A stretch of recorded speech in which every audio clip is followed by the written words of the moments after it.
Jones gives it to Corey Kiner, charges straight up the middle and runs into the end zone, standing up, giving him 100 yards and giving the Bearcats a 16-7 lead. Newman has the ball, fakes a pass toward the corner, does it again, passes to Bandego. Aziz outside the arc. Now Lukosius curls off a screen, shoots a three, makes it. He made it. 3 seconds to go. The Bearcats up by 1. San Francisco launches from center court. No good. Simas Lukosius.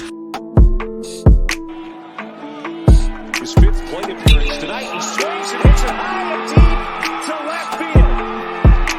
Goodbye, home run. Carrington Cross. A 3-run shot. And it's now 7-3 Cincinnati.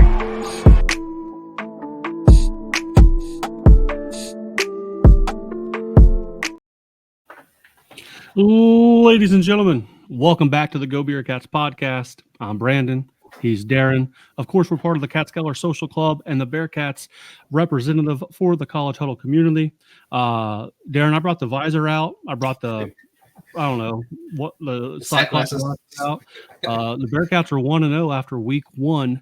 I got a Cincy light to celebrate here, keeping it simple.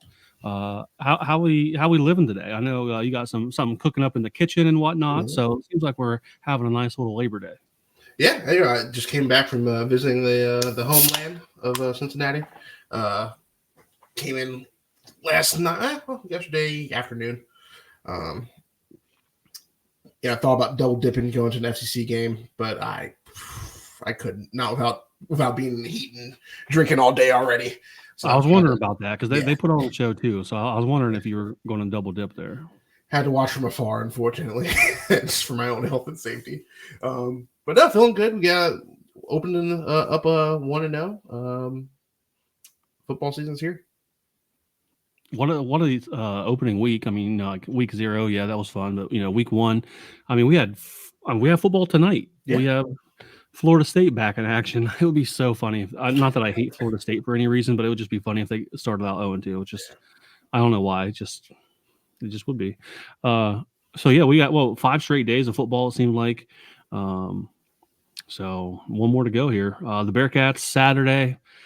I looked up the weather there, and I don't think we talked about this. It was like 85 degrees and like 80% humidity on Saturday. Yeah. So the air was thick. You could probably cut it if you needed to. But the whiteout, perfect timing for that at the end of August, weather cooperating with the whiteout, and it looked really nice on TV too.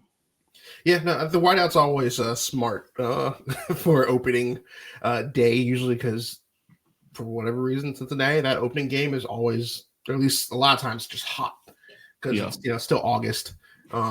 I always say one of the smartest things Tommy Tarville ever did when he got here was his very first home game. 2 teams that wear all black, whiteout. So, and what a game we had, you can tell. We talked a little bit about it on Saturday after the game. Our last call, we'll be doing that after, approximately 30 to 45 minutes after every game. A little bit more closer timing if it's a away game. Should be able to start that a little earlier. Yeah. This week, for sure. No, it's home, isn't it? It's home. Never mind. This one's home. Yeah. Yeah, so we're still within that. We were at Pitt last year. I don't know. It's the lack of sleep. I sympathize. Yes. So about you're right. 3 minutes. I like that format because it's very it's off the cuff. It's how we feel. Not everything we say might be factual, or the stats might not back up what we say, but it's how we took in the game, and we certainly encourage the listeners to jump in and give us their thoughts as well. It's really just me and you on the first one, which is fine. People have tuned in after that because that is going to be up on our stream on Spotify and Apple Music and whatnot. There's no video, so I don't think it'll make it to YouTube, but something else for Bearcats diehards to consume. And I don't think you have to have Twitter to jump into Twitter Spaces.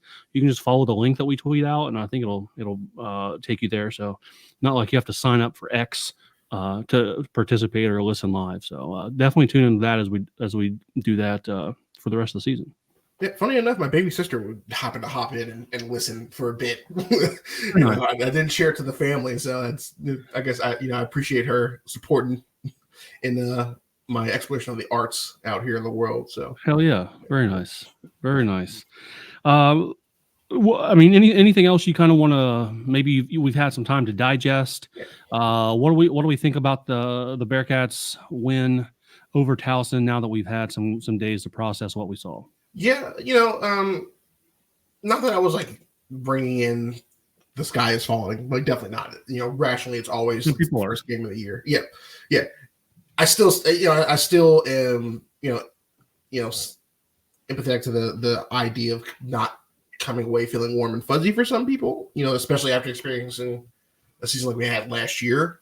So I can still understand that sentiment. However, I think I mentioned a few things. NIL talent is way more spread out now. Some of these teams may have talent now that they didn't before.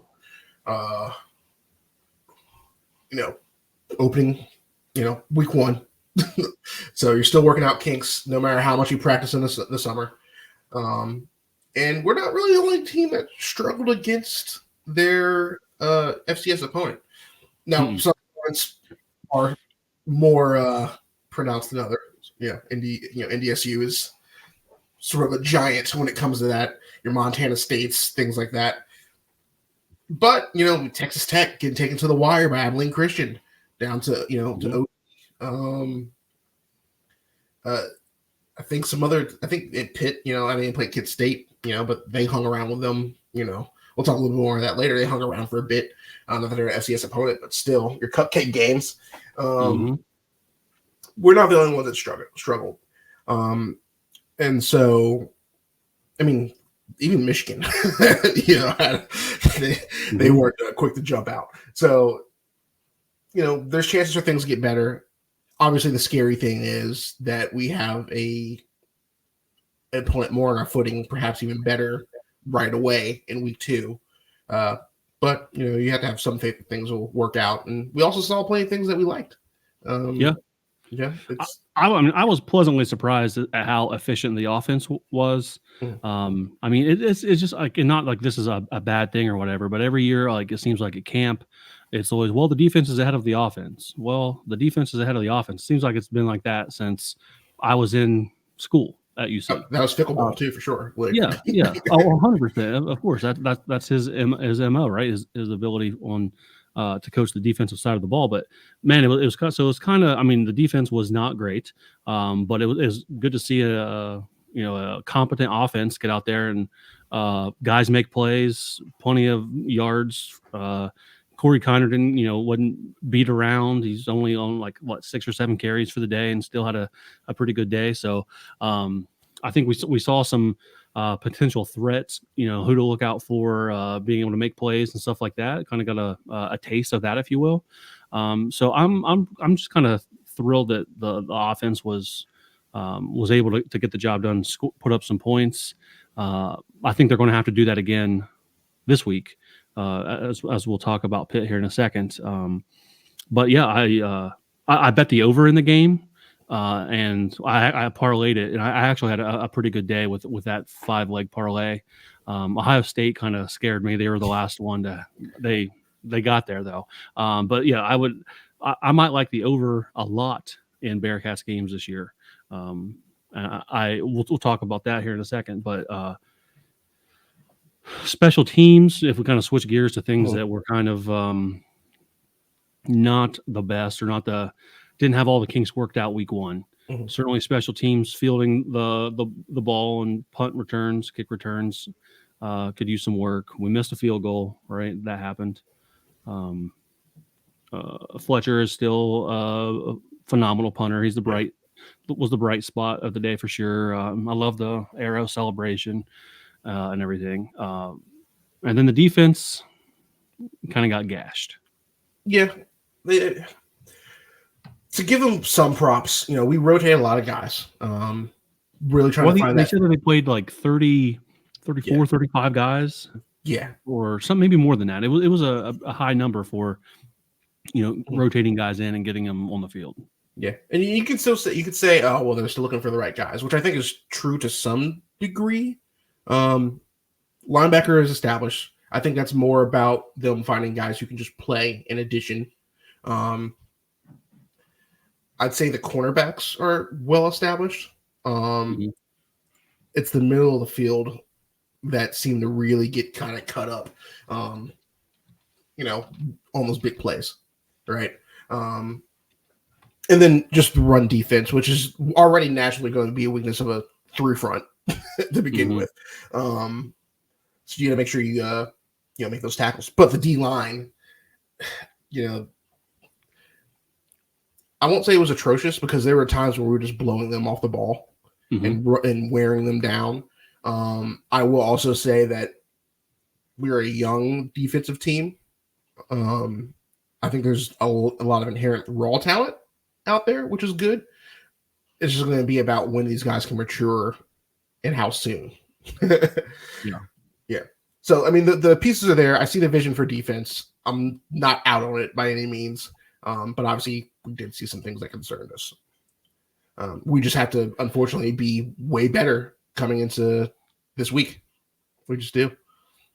Yeah. Yeah.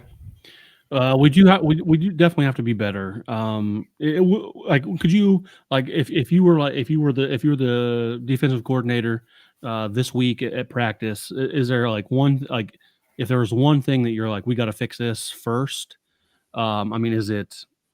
It didn't seem like there was a bunch of blown tackles. Is it the D line getting a better push? What do you think is sort of like what's the first step in fixing the quirks of week 1? Yeah, I definitely look at the D line and really just in general filling their gaps. I mean, whether it's the linebackers or D line, filling those gaps better, and because you have to be on your assignment when when you're already at a natural disadvantage on the line, right? Just numbers wise. Yeah. So your linebackers have to fill their gaps. And there were just times where they kind of figured it out. They'd spread us out, so they'd pull the outside linebackers away or to the outside, and then you'd have one guy in the middle because he had to be there, obviously. And then they would just pick the right gap at that point. They'd spread us out and then run it. Yeah. I think they're 100% right. That you could visibly see that, multiple downs or multiple possessions. That was their go-to. I guess the challenge is to make sure that those gaps are filled or the strategy is fixed or plugged before. Pitt can rush the ball. If you look at what they did, it's Kent State, and you can't give them too much credit for. They are a MAC school though. It's not like they're the CAA here. I would say it was a little bit of a step up in competition compared to the Bearcats, but they rushed for 370 yards almost. Yeah. Holy hell. Got to fix that. If we kind of transition to Pitt now, looking forward to week 2, the Bearcats beat them last year 27-21 in kind of a weird game where the Bearcats didn't score in the fourth quarter and Pitt put up 14, kind of like gave us a little bit of, I got to sneeze here, so I apologize if I do that, but gave us a little bit of to side-eye the Bearcats, like, hey, is there something up here? And it turned out there was, but we jumped out early and was able to keep that. So what do we think about Pitt? I know they got a new quarterback. They got their quarterback last year was atrocious. He was one of the worst, like terrible. So any change that would have been made there would have been an upgrade, and they've done that. Whether it's super successful yet or not, we don't know. But he put up 330 yards last week against Pitt State. So what's your takeaways from Pitt, just knowing what we know from 1 week? Yeah, Eli did not look like a freshman, unfortunately. And I didn't even realize he was a freshman. So correct me if you're wrong. He's a walk-on too, isn't he? I think. What? No, I could be being completely. I believe you. I don't. I did not dive that deep into the research here. I was just kind of looking at the numbers, but that'd be pretty impressive. No, he's a redshirt. He's not a walk-on. Okay. I'm getting confused with a different quarterback starting this week for someone else. But yeah, still, I mean, he's a redshirt freshman. He's not a true freshman, but still, he didn't look inexperienced. He had quite the day. He did throw an interception. Did you see that interception? I did not. It was a freak either it was in the red zone or really close to it. It was inside the 25 or the 30 for sure. And the way he hung it up, like there was no pressure. Mm-hmm. He just kind of like reared back on his back foot and just like floated it up. Just like unnecessary. Like, I don't know what he was doing there. It was completely unnecessary. It wasn't a pick six, but he ran it back probably 50 yards before he got tackled. So definitely a rookie or freshman mistake in that regard. But I think his day proved to be better than that one mistake. Yeah, exactly. Yeah. So I mean, you're hoping that, fluke of competition. Kent State was just that bad for them. I mean, they did hang around for a bit, but once the third quarter happened, Pitt just kind of pulled away at that point. Yeah. I mean, they still answered in kind a little bit and were hanging around for a sec, but at a certain point, it just was all Pittsburgh. So, I mean, you're hoping that Nippert is rocking loud. Mm-hmm. People show up, make it a dangerous environment. It is a noon game, so it's not a nip at night. I don't think SAT has really pitched to the players as a rivalry. A lot. I mean, for us, the people who've been around the program at this point, fans who've been involved back when it's a little bit more important to us, I think. It sounds bad when you say it, but when you realize, they played last year, but it's not. Yeah, it's not the Big East days. So yeah, I can understand it now that it settles in. Funny enough, I mean, Louisville in the Finley Bowl, that had more juice to it. That was super weird circumstances too. So yeah. So I mean, for some Pittsburgh fans, it may seem like we're just trying to force it, but I don't think SAT has pitched it to them as a rivalry. If you remember the interviews coming out of camp, he was pitching in Miami a lot to the players, talking about what it means to them, and having guys stand up and talk about it. I don't see that level of hype for this game. Obviously, you expect them to coach, all games the same. I mean, there's rumors of, or at least I won't say rumors. The Pittsburgh coach is suspiciously watching to see if the Don makes an appearance for this game.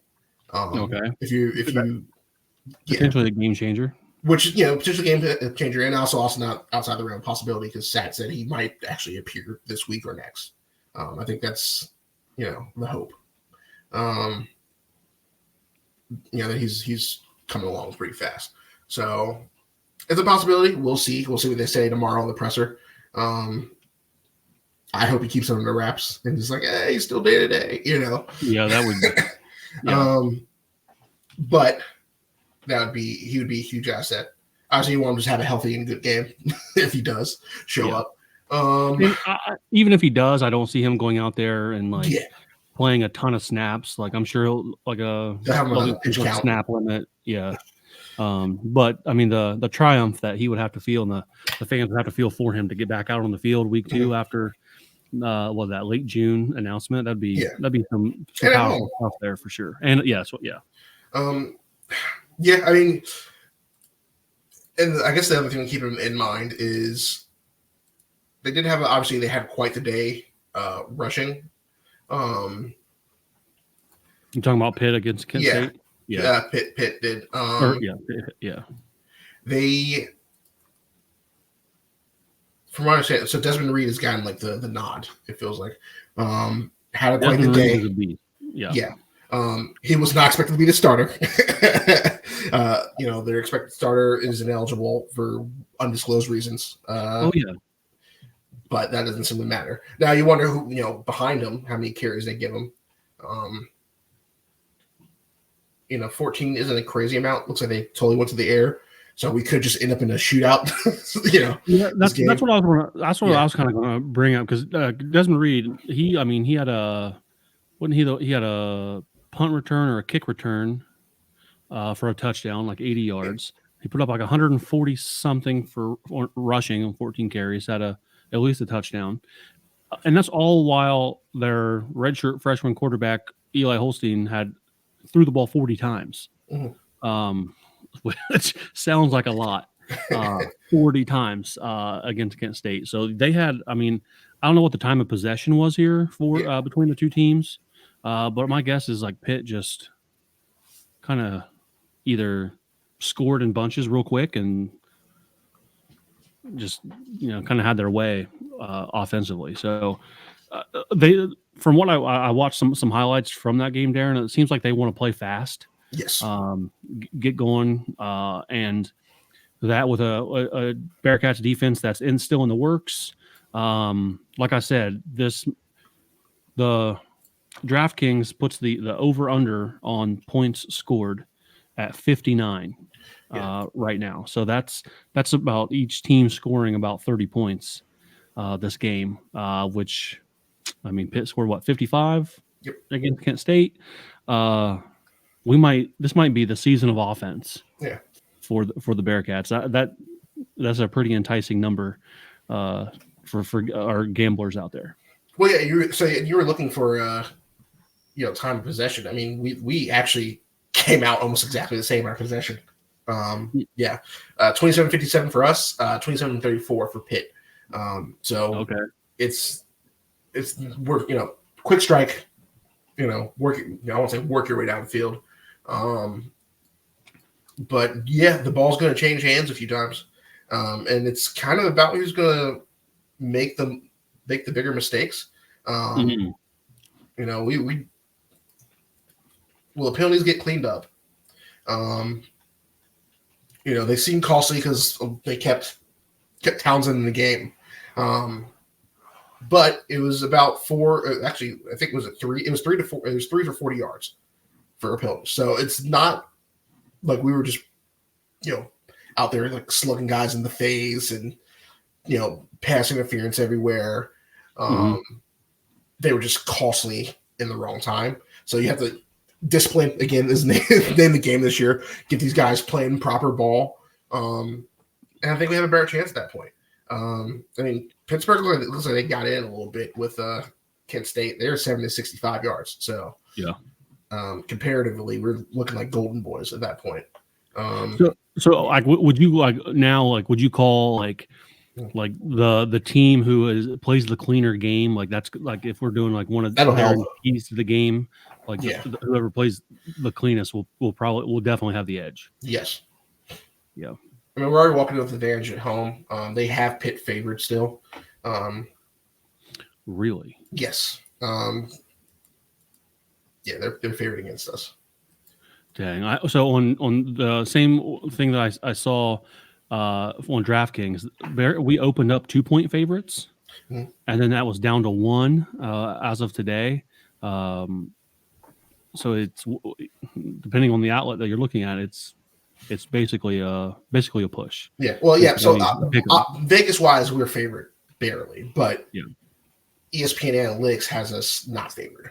Okay. Yeah. So it's when it's all said and done, it's two teams that are fairly matched. Yes. Psychologically, do we have the advantage since we beat them last year and we're at home? With all the turnover on rosters these days, is that even like hold true? Can you even go back and look at last year's game and pull something, to apply to this game? It's kind of hard to do that in today's day and age, especially on our defense where we flipped how many guys, and I think we have like 3 or 4 starters remaining on the defense. So I don't know if you can get too much from that, but I think my prediction is a high scoring, just back and forth type of game.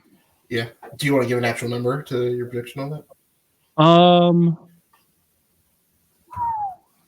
Before we do that, I wanted to propose this idea to you. Yeah. I don't think they do it for football, but I know Dan and Terry, and then Chuck previously, and Mo, they do the struggle for the steak for basketball. Do they do that for football too? I don't remember, but they guess the scores of the game. They put it in a little lockbox or whatever, So they don't know. I don't know. They'll do it a little different than what I'm proposing here. But you definitely beat me this week. We did our predictions. You said 38-14. I said 42-14. So we were close, but you were definitely closer with your prediction. So I'm going to propose, we keep this going all season long, and we'll keep track of our points. Week 1 goes to Darin. That's 1 point. If we somehow guess both scores on the head, we'll go 2 points, and we'll see where we end at the end of the season. Okay. I don't know. We don't have to buy. The loser doesn't have to buy a steak, but we put a beer on the line or something. Give some beer money. Struggle for a beer. We can do that. So week 1, you are up 1-0. So I'll see if you can't build on that. Like, it'd be hilarious if I didn't, if you just won every week. I think that, I don't know why I think that'd be hilarious, but it would be.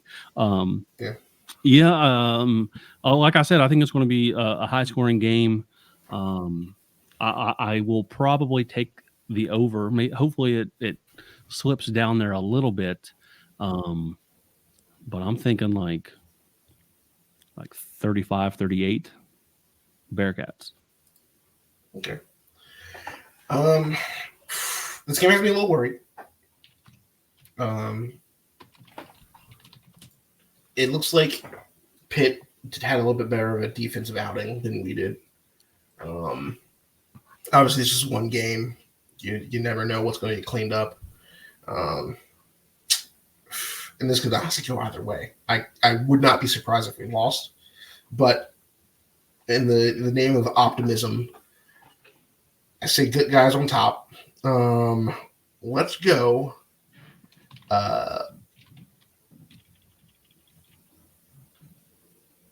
41, 35. Very nice. We got some offense moving up and down the field on this game, which I think that's where we'll be. I like that. One thing before we go, Darin, I want to ask you. I meant to bring this up earlier, but you kind of hinted at it there. With Kent State, they scored 24 points. They didn't score in the fourth, but they went. Quarter breakdown 7-7-10-0. But they only put up 212 yards. Yeah, I think they outscored their yardage production. Yes. Is there something you could see? Like, does that mean anything in this game for us in week 2? Yeah, you would hope that it's just due to mistakes and penalties and things like that. Okay. Like I said, playing a clean game. Giving up an interception. Yeah, there was 2 turnovers each for them. Yeah. Our turnovers all came on special teams. So your special teams often gets overlooked. It feels like like it's people feel it's automatic, but as we've seen, it's definitely not. You hope that that's cleaned up, and we're not like giving them chances in the end zone or side of the field. I expect Pitt to look at the game tape, try to spread us out. Probably a lot of man-to-man, and actually win in our man-to-man matchups. But yeah, I think part of that's just Pittsburgh played a better defensive game, but made some costly mistakes at the wrong times on top of that. Well, we will certainly see this week. I will be. Last year, I didn't get to see any of this game. I was at a wedding, I remember, and I celebrated at the wedding pretty hard. And it wasn't streamed. I don't know, like the ECC. I don't know what it was on last year, but I just remember just like watching the ESPN page update. There was no like live stream of it. I remember. I'll be late to it this year, but this year I got a basketball fundraiser event this Saturday starting at 11. But I think I'll be able to tune in by the end of the first quarter. Hopefully we have a nice commanding lead when I get home and get settled in to watch this game. But I'm excited to watch it. River City rivalry renewed for another year here. The second part of the home and home, I guess. Hopefully we can get them on the schedule. I love playing them. One, I don't know if there's fans in the stands at their game last week, but I don't know who covers them, like podcast wise. Like I don't know if they have like diehards like most other schools do. kind of hard to come by there. But I'm looking forward to it. Will you be back up here in Cincy for the second week? I will. Yeah. Me and the wife are planning on coming up. Should be a good time. Good weather, it looks like. So, hopefully they don't have too much of a traveling contingent. They don't, like you said, they didn't fill the stands too well. Also, that's the risk of playing at a stadium, that's not yours. True. That's a pro stadium. So forget about that. They did have a special teams return last week, so hopefully we, don't give anything like that up. That's just silly. That sets the tone. I think if we set the tone and play a clean game, that'll be us. Hell yeah. Perfect. Tune in to Last Call Cats on Twitter Spaces, X Spaces, whatever you want to call it. About 30 minutes after the game, get your opinions. Chat with Darin and I. Definitely want to get more voices on there, more opinions. So check that out, and we'll be back to break this game down and talk about Miami. Let's not look ahead. That's just what's on the docket for next week. I'm locked in the pit. I'm ready for this. Like I said, high scoring battle. I hope so.